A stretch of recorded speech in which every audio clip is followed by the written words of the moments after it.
What is up, movie viewers? Dena Views and Reviews here, asking what you watching. Well, today I am watching the live action Avatar, The Last Airbender.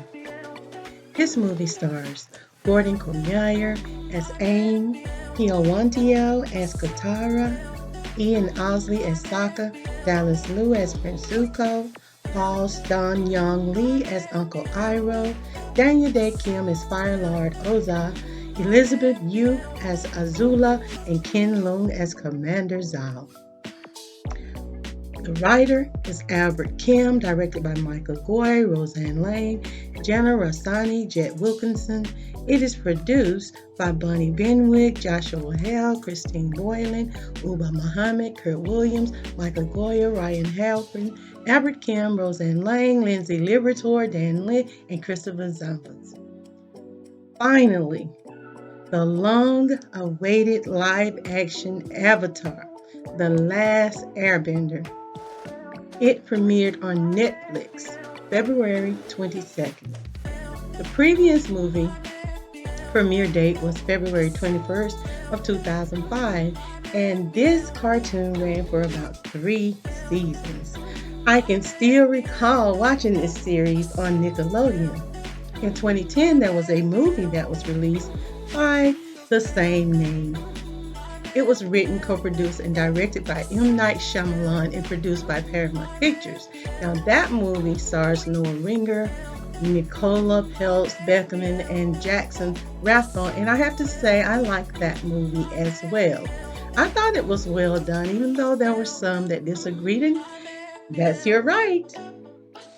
Now, I still watch the reruns of this original cartoon series. It's just so interesting, and it rates high, very high on my list of movies or programs that I enjoy watching myself.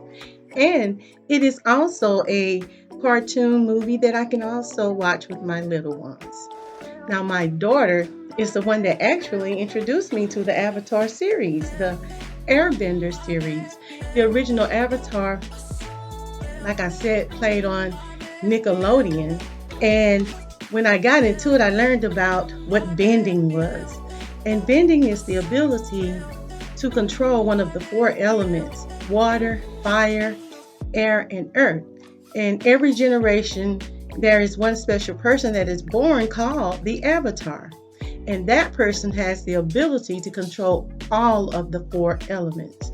Now, that person also has a duty to maintain peace upon the earth, and has also the ability to go into this state of Avatar. It's a very powerful state, and he can also, or she can enter the spirit world if they need to. And they do this by channeling, and they can channel their past Avatar incarnations to become what they call the Avatar state. But each time an avatar dies, a new avatar is born, and that person comes from one of the different tribes. The tribes, again, are the water tribe, fire, air, and earth. So a different one is born each time one dies, and that is only if the avatar is not killed when he is in the avatar state. In this case, 11-year-old Aang is chosen from among the Airbender tribe, and he is told when he's 11 that he must master all 4 elements and save the world. So he has to start immediate training. He is just a little child. He's happy, enjoying life. He is so surprised by this revelation. He's just a playful child, and he didn't want this much on him. When he was told the news, it scared him. He became afraid and reluctant to take on such a powerful role. So he runs away, finds himself on his flying bison. He becomes frozen within an iceberg, and he's there for 100 years. And a century later, he is awakened, and he is freed from that iceberg, and he finds that he must still continue upon the original path that he was destined to take in order to bring peace to a devastated world. a world that has seen violence, murder, and is being subjugated by the evil power of the power-hungry Fire Nation. Now, after watching the first few episodes of the Avatar, when I watched it as a cartoon, it was surprisingly interesting. I was really surprised that it kept my attention. The storyline was just good, and I could not wait to see the next episode. I even followed the series into the next chapter, which it was called The Legend of Korra, and there was a female avatar that was born into the world. But I can't wait to see what happens with this one. Even though I must admit I wasn't quite drawn into the Korra one as I was with Aang, it was still interesting. Nonetheless, my expectations for this particular live action debut are very high. And most of all, I wanted to see if they would be able to cast actors that fit the role of the many characters that we have become familiar with when watching the Airbender series. And if you watched it for several years, like myself, you become familiar with these people, so you want to see what happens. And I have to admit, after checking out the live action series on Netflix, it has indeed lived up to the hype. I not only enjoyed seeing some of the familiar characters brought to life from an Asian perspective, but the action was still as interesting as well as the choreography in relation to the cartoon animation. I gotta say, I was really impressed with how the show was so much like the animation. The costumes were almost exactly like the cartoon version, and the colorful, amazing scenery that was so familiar in the cartoon series was like the characters just walked off the screen and into reality. One point that I noted was when the Avatar and Katara and Sokka goes to the island in which they meet Suki, where she lived, and the former Avatar lived on this little island.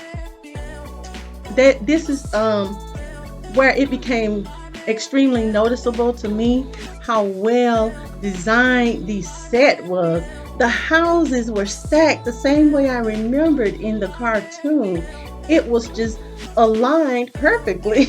And I was like, wow, they done a wonderful job. The accuracy of the storyline and awesome special effects. It was just simply astonishing to me. I was very impressed by how well the fight scenes were coordinated, and all of this made it easy for me to give this film a 4 out of 5 stars. Just a well done movie series.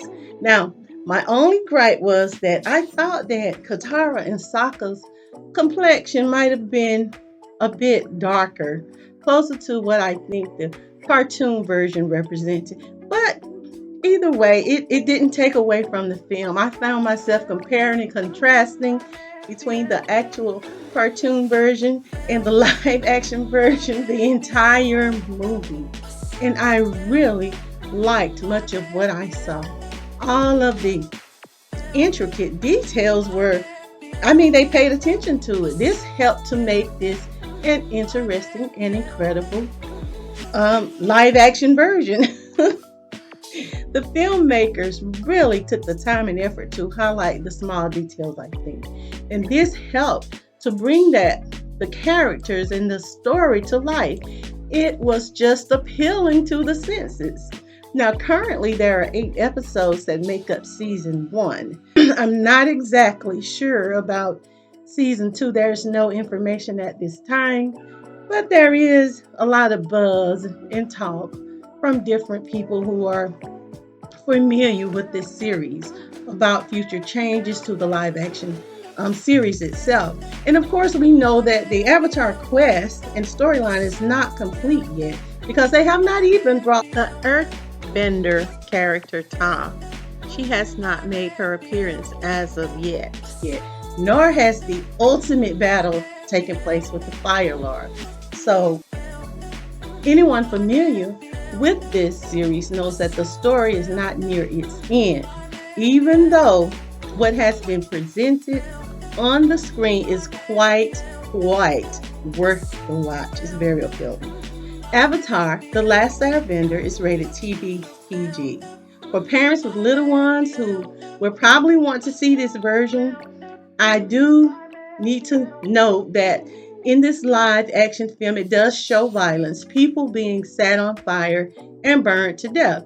It definitely appears to be more graphic than it does within the original cartoon version. With that said, if you would like to check out Avatar The Last Airbender, you most certainly can do so because it is currently streaming on Netflix.